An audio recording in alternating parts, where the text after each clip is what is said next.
Lyford Boulevard here in Elizabeth City. It's Centre Stage. And here's your host, Andrew Russo.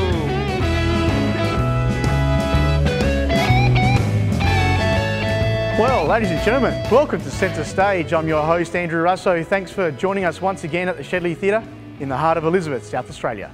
I hope you're doing well wherever you are in the world. It's been crazy times, but together we can all get through this. I hope you're enjoying the show and we would love to hear your feedback.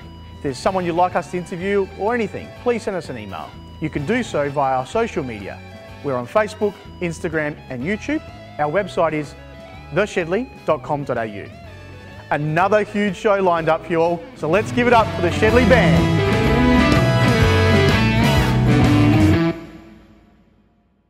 I'd like to introduce our next guest. He's been Madonna, Annie Lennox, Cole Porter and Peter Allen. He graduated from the Western Australia Academy of Performing Arts with a Bachelor in Music Theatre in 1999 and has a diploma in music composition. In 2016, he won the Helpmann Award for Best Cabaret Performer for his tribute to Cole Porter. His shows have delighted critics and audiences across every cabaret festival in Australia and the globe, including New York, Hong Kong and Edinburgh Fringe. Please welcome the delightful Michael Griffiths. Oh, thank you. Hey buddy, how you doing? Good, how are you, all right? Good mate, nice to see you. You too, absolutely. Thank you for coming in. Pleasure. I want to start with, I guess, how are you holding up and how's things been for you? Like all artists, I had a year of work kind of, all planned, and in March it all just tumbled and fell. What's funny is there was a period early on where I felt guilty about loving having a break, because I'd been kind of toying with the idea for a few years now about, oh, wouldn't it be nice to just have a year off and just stop booking? I mean, be careful what you wish for. But so when it all ended, I was like, I don't have to do anything for a bit. Like, I mean, obviously there's illness and there's sickness and, that's terrible. And it was, but the reality is to have a bit of time at home was just lovely. And then a few weeks into it, I was like, oh, okay, this isn't going well. So what have you been up to during isolation? Some home reno stuff, doing lots of gardening, some bit of painting, alphabetising my spices, cleaning out the shares. Lots of, the house has never been so organised. Every room kind of got a sprinkling. My partner and I he was put home from work as well, so we just did a lot of baking. I baked scones for the first time in my life, took 3 goes till they were okay. But yeah, just being really domestic and kind of, like I say early on, kind of feeling guilty about how much it was lovely, because obviously, and then looking in horror every night at the news, what was going on. Yeah. But yeah, getting lots of domestic stuff done. Yeah. Well, that's a good thing. I guess a couple of weeks ago you did do a live performance at Marion Council. Yeah, tell us a little bit about that. Really fun. So I saw a lot of friends getting initiative, showing their enterprise and putting on live stuff, and I watched with admiration for, lots of artists doing that, but just thought, I worry about performing just to a camera. Like, it's, we kind of thrive on laughter and applause, and obviously to a camera there's none. Yeah. So Amelia and I went in with kind of trepidation and thinking this might be really tough. And we loved it. It was really fun. You just click. I think too, because we've been watching live television, things like McAuliffe, and for that first time you see jokes delivered without any response, it's like, oh, this isn't going well. But then you kind of get into the groove. Yeah. So yeah, I mean, I actually really enjoyed it. And as soon as I finished, right, let's do something else. Let's do another one. How did the love of performing start for you? Look, it started here in Adelaide, where I grew up playing the piano and always loving pop music, being a little bit of a show-off and getting approval for it. I never performed here, but I came out here to see Guys and Dolls in the 90s. Like a couple of shows, I remember coming out, I think they were Matt Byrne. I don't remember. I worked with Matt, but I forget what I saw. Oh no, it was Northern Light. It was a couple of Northern Light shows. So I do remember coming out here and seeing shows and performing in Adelaide and just thinking, wow, this is awesome. I want to do this for a living. Yeah, so it was Adelaide, music theatre. Right. Then off to Perth. Well, that's my next question. You studied at the Western Australia Academy of Performing Arts. How long were you there for? I was there for 3 years. I did their Bachelor in Music Theatre, which at the time was the only music theatre course in the 90s. Now they're everywhere. Now Adelaide has one, which is awesome. In fact, one day I'll go in and say, hey, I should come in and teach something. So the cabaret shows that you've created, you've performed in, you've toured. How did you come up with the idea to create one of those shows? I was rehearsing Priscilla. I think it was the first time I'd been in to see a show, and it was Mum's birthdays in June, always during the Cabaret Festival. So I came back for my mum's birthday and I went in and saw a few shows, and I was like, oh wow, this is really cool. Little venues. It was a bit more edgy at the time. It's sort of since become a little more, I don't know, establishment, I suppose, but at the time it felt much more sort of edgy and unpredictable, and it wasn't kind of big names and big, you know, it was cheap. It was $30 a ticket. You'd be in a little dark room somewhere. And I thought, wow, this is so cool. I totally want to do this. I was working on Jersey Boys at the time, and I was a swing. So I learnt a lot of the male ensemble, but only went on as needed. So with a lot of time, I'd go to work and then I'd sit in the dressing room. I'd sit in the music director's dressing room. Actually, he had a piano. So I arranged the show at work. They gave me a week off to go perform it, but I created at work. Dean was writing in Melbourne. I was in Sydney in my music director's dressing room, and we'd email each other and we'd put the show together, a bit like Zooming these days in Corona times.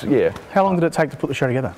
We got the green light to do it in December and we opened in June, but it was well received. And then 2 years later, we opened Annie Lennox at Adelaide Cabaret Festival, and then a few years later, after that was Kylie, to finish a kind of trilogy with Cole in the middle.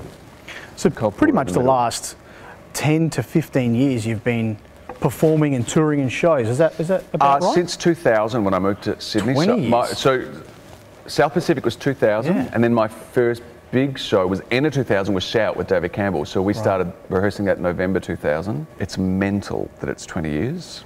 What have you loved most about that? I mean, it's funny because, you know, part of me still feels like I'm figuring out what I'm doing and that I'm still emerging, but I mean 20 years is actually a long time.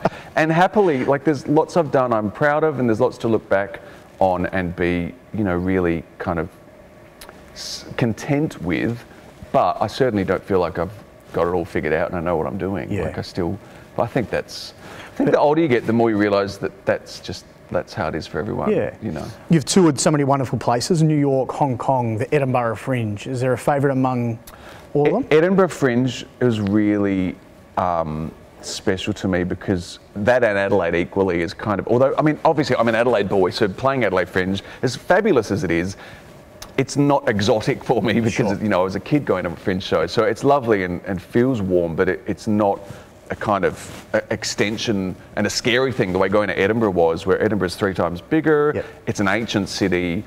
You know you're not in Kansas anymore when you're in Edinburgh. So it's a really special festival for me, and I feel like that and Adelaide is where I learnt my skills. Because it's all very well to write a show, then you just need to do it a lot in front of audiences. Like it's not a secret. So yeah, Edinburgh, and like Adelaide, it's a chance to do what you do 30 times in a row. Winning the 2016 Helpmann Award just shows how wonderful a performer you are. I mean, how did that feel? I thought, I was thrilled to be nominated, and it sounds like such a cliche, but you don't think about, when you're writing a show, you don't think about winning an award or even being nominated. So to be nominated for a national award for Cole, which had been a real labour of love, and Adelaide Cabaret kind of gave it the green light. I wrote it here in Adelaide with Anna Goldsworthy, Adelaide writer. So yeah, for it to be something in my hometown that was kind of received nationally was just a real treat, a real honour. If nothing else happens, it's like, oh well, that was a lovely honour. Even if it all finishes today. That's a special thing to have happened. You know, what's special about your relationship with Amelia? Because it works just beautifully.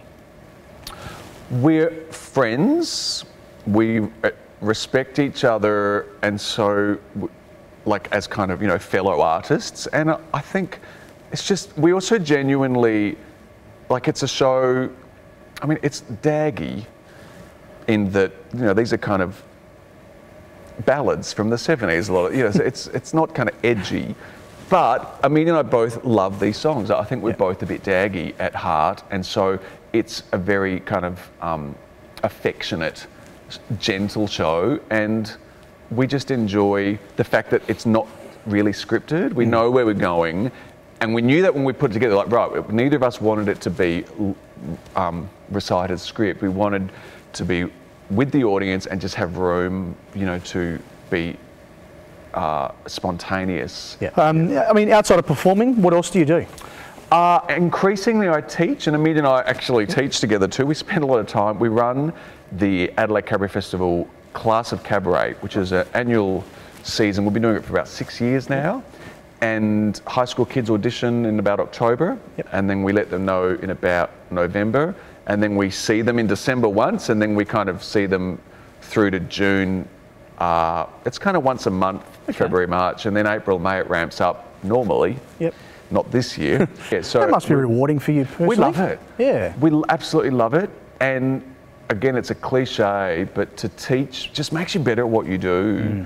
When you teach something, you're also kind of having to break it down for yourself. And I know Amelia and I both, you know, fiercely believe it's made us better at what we do, because it makes you question what you do and makes you have to be articulate about it. If our audience want to know more about, I guess, you and your shows, how do we find you? Look, best place probably is on the Book of Face on the socials. That's the default, isn't it? People can see where your upcoming shows will be at some point when everything's back online. Absolutely, yeah. I always put things on there. Or my website, which is due for an update because since Corona, it's had been a bit quiet. In fact, I think I've still got my US tour on there from the beginning of this year, but it's time to bring that down. Yeah. I mean, there's not a lot to. You know what? The Shedley will be at the moment my 2020 one thing to look forward to is all things. Touch wood, all things going well. Yeah. But yeah, my website, which is my name, michaelgriffiths.co, or on Facebook, you can just search Michael Griffiths, and hopefully I'm the only cabaret performer sitting at a piano with that name. Well, whatever you're working on, we look forward to seeing what you present in the future. It's always an absolute pleasure spending time with you. Thank you. I could sit here and talk for hours with you. But honestly, thanks very much for coming in. We look forward to hopefully presenting the Livy and Pete show here in November 2020. Yeah, I hope so too. That will be super fun. Yeah, absolutely. Yeah. Thanks, Michael. Awesome. Cheers, buddy. Thank you. Well, ladies and gentlemen, please thank Michael Griffiths. We hope you've enjoyed tonight's episode of Centre Stage. Our next episode will be on Friday the 5th of June. As they say in show business, break a leg. Good night.